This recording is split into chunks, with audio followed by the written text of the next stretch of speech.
Good morning, everybody. Saturday, February 1st, a new month, 2020. Welcome to all of you on the Murphy channel here today. It's a glorious sunny day, going to be hitting the road, doing a little road trip on the Rosie O'Kelly channel. I hope you will join me over there. You know, there is a health danger far greater, far, many magnitudes greater than the Wuhan coronavirus that's stalking the globe right now, and it's right here at home. And already this season, it has resulted in 10,000 deaths. Okay, 10,000 deaths with over 19 million cases reported so far this season.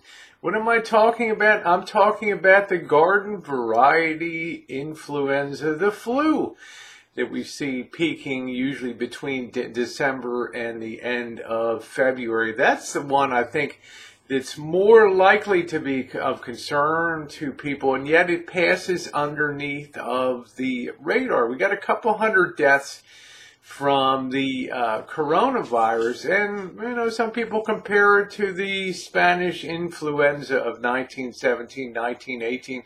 But back then, deaths were more common because we didn't have the ability medically to intubate people and allow them to at least respirate and get enough oxygen to survive until they could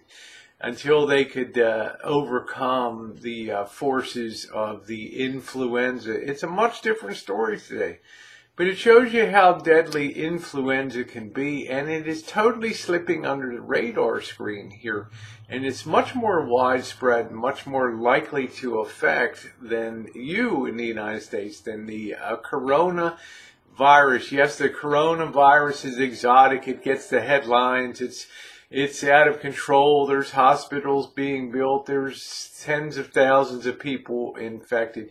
But, you know, in this, we're talking about 19 million people here in the U.S. that have already been affected by our influenza. It's not too late. I know a lot of people are opposed to vaccinations, but I went out about a week and a day ago and got my influenza vaccine, and I'm glad I did, especially as you're older. It's your best line of defense. No guarantees, of course.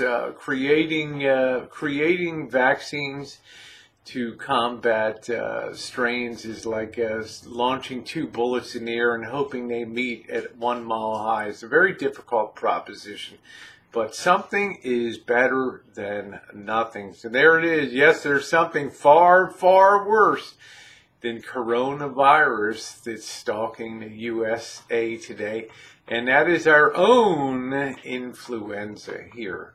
Thanks so very much for watching, everyone.